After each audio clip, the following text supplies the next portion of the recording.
के रहे तो मैं दासी बन के रह लूंगी, लेकिन संतान प्राप्त के लिए, पुत्र रत्न प्राप्ति के लिए आप दूसरी शादी कर लीजिए।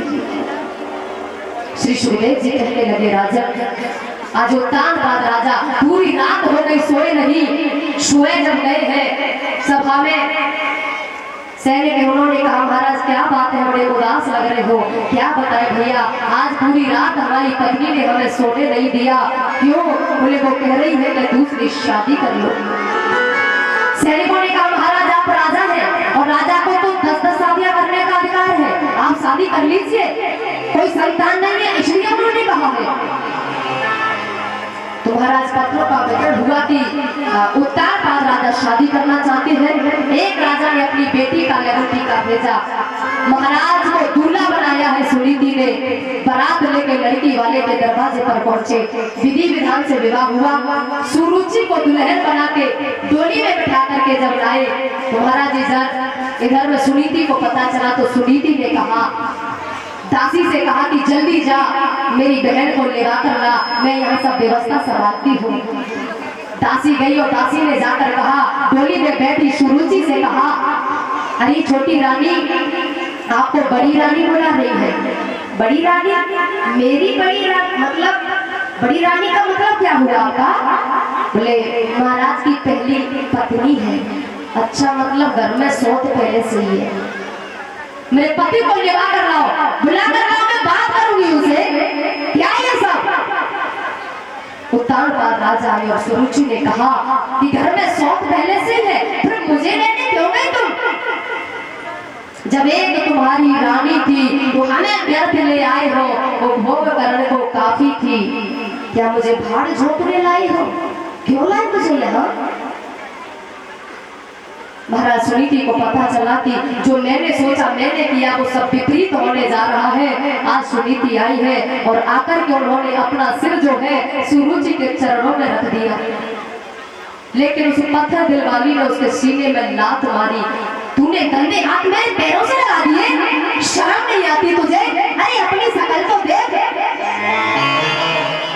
लेकिन लात लगने पर भी उसने पैर नहीं छोड़े और हाथ जोड़ के फिर बाद में कहा, तू मेरी छोटी बहन है, तू जैसे मुझे रखना चाहेगी मैं रह लूंगी। तू कहे दासी बन के रह ले, मैं दासी बन के रह लूंगी। तू कहे घर का सब काम करे, मैं काम करूंगी। तू कहे कि मेरे बच्चों को खिलाना पालना पोसना, मैं उस काम को करूंगी। अरे बच्चे पालने की बात, तुझे बच्चा देगा कौन? क्या पता तू जहर दे के मार दे। इतनी पत्थर दिल वाली औरत जिसने सुनीति को कड़वे इतने शब्द बोले, लेकिन उस बिचारी शांत प्रवृत्ति की जो थी, शील स्वभाव,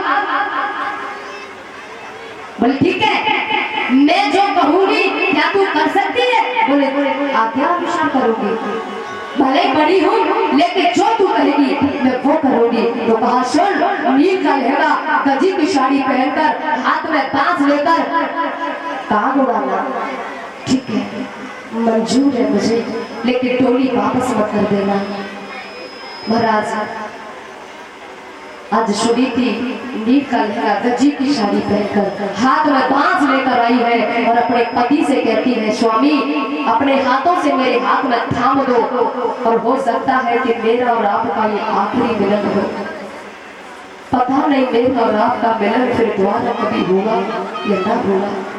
महाराज ने जब बांस थामा रानी के हाथ में, रानी तो रो ही रही थी, लेकिन राजा आंसू को रोक नहीं पाए और राजा भी रोने नहीं पड़े।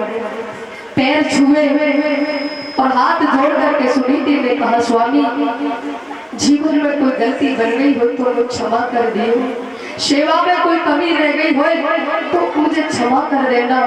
मैं कारभार अच्छे तरीके से नहीं संभाल पाई, उसके लिए भी मैं क्षमा मांगती हूँ। महाराज सुनीति रोने लगे, राजा भी आंसू को रोक नहीं पा रहे, वो भी रोने लगे। और जैसे पैर छूकर के सुनीति चली तो राजा के मुंह से एक आवाज निकली है, तेरी सदा सदा जय हो मेरे घर की लक्ष्मी, है मेरे घर की लक्ष्मी, तेरी सदा सदा जय हो। ऐसी पतिव्रता नारी हर इंसान को मिले जो अपने जीवन का त्याग करके किसी दूसरे का घर बसा दे। हे भगवान, ऐसी पतिव्रता नारी हर इंसान को मिले। हे मेरे घर की लक्ष्मी, तेरा इतिहास बन जाएगा। लोग जब जब पतिव्रताओं का नाम आएगा, जब सौत का नाम आएगा, उसमें तेरा नाम लिया जाएगा कि एक ऐसी शील स्वभाव शांति प्रवृत्ति की और एक इतनी कड़वे प्रवचन बोल करके उसने दूर कर दिया। हे मेरे घर की लक्ष्मी, तेरी सदा सदा जय हो। महाराज सुनीति चली जाती है। एक शेर जौ और जौ की रोटी भी नमक से खाती है, काग उड़ाती है। प्रभु की लीला देखिए, इधर में होता क्या है। जैसे मछली बिना पानी के नहीं रह सकती, वैसे पतिव्रता नारी बिना पति के जिंदा नहीं रह सकती। 6 महीने बीत गए, पति के दर्शन नहीं हुए। रात्रि का समय था, मन में एक बात आई है, ऐसी जिंदगी जीने से क्या फायदा। पति के एक बार भी दर्शन नहीं हुए, अकेली रहती हूँ, कैसे जिंदगी काटूं। आज जैसे घर से पार, यानी घर को देहरी को पार किया है। मर जाती हूँ, आत्महत्या कर लेती हूँ, क्या करूँगी जीकर। और जैसे देहरी को पार किया, उस घर की तरफ देख करके आज रोकर के सुनीति कहती है, स्वामी, जब से इस घर में आई, इस महल में आई, आपके बिना पूछे इस घर की देहरी को मैंने कभी पार नहीं किया। लेकिन आज मैं जिंदगी का फैसला करने जा रही हूँ, आज मैं मरने जा रही हूँ। अगर हो सके तो इस दासी को क्षमा कर देना, क्योंकि मैं आज तक कभी भी तुम्हारी बिना आज्ञा के मैंने इस देहरी को लाना नहीं है। लेकिन आज मैं मरने जा रही हूँ, इस दासी को क्षमा कर देना। और हाँ, मैं मर जाऊं तो ज्यादा रोना भी मत, क्योंकि तुम्हें घर संभालना है, मेरी छोटी बहन को संभालना है। आज वो पतिव्रता चल देती है। भगवान की जिनके ऊपर कृपा होती है ना, उनका कभी कुछ बिगड़ता नहीं है भैया। जैसे जंगल में हरिवा नारद जी आई है, बेटी अकेली जंगल में क्यों आई है, और इतनी रात्रि में क्यों आई है तू, और रो क्यों रही है, क्या बात है। बोले बाबा, मैं मरने आई हूँ। क्यों? बोले तुम तो संत है, अंदाजा लगा सकते हो कि एक नारी अपने प्राण कब त्याग सकती है। जानता हूँ, या तो उसका पति चला गया हो दूर, या फिर उसकी गोद में कोई संतान न हो। बोले दोनों ही बात है, पति सौत के हो गए, गोद में कोई संतान नहीं है, क्या करूँ मैं जीकर, किसके लिए मैं जीऊं। लेकिन जैसे मस्तक रेखा देखी तो नारद जी ने कहा, बेटी घर लौट जा, ऐसा पुत्र होगा, ऐसा पुत्र होगा, तेरा इतिहास बन जाएगा, ऐसा भक्त होगा। बोले बाबा क्यों झूठ बोलते हो। बोले झूठ नहीं बेटा, संत कभी झूठ नहीं बोला करते।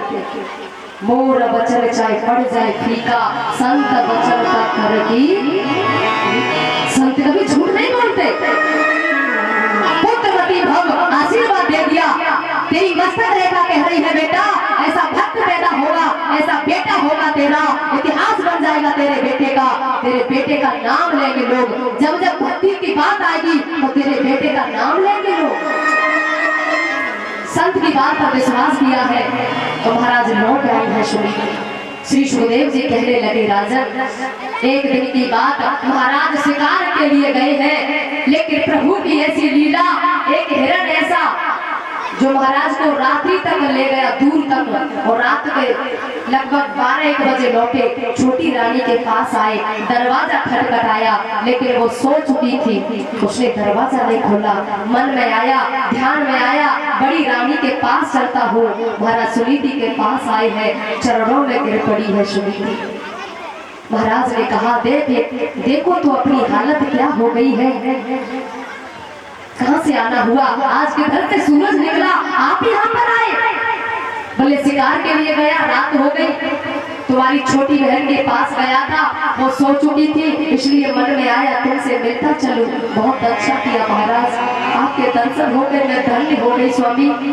भूखे हो गए, प्यासे हो गए, क्योंकि पूरे दिन शिकार खेले हो, बैठने की भी कोई ज्यादा ऐसी व्यवस्था नहीं है। वही टूटा सा खटोला, फटी सी रजाई, उसी पर बिठा दिया। महाराज भूख लगी होगी, शाम की रोटी रखी थी एक जौकी, उस पर नमक रखा और आज लेकर के सुनीति सामने आई है, महाराज भोजन कर लो। उस जौ की रोटी उस पर रखा नमक, महाराज ने देखा तो महाराज रो पड़े। क्या तुम ये सब खाती हो? हाँ महाराज, यही मेरी प्रसादी है, सब कुछ है, भगवान का भोग लगा के मैं खा लेती हूँ।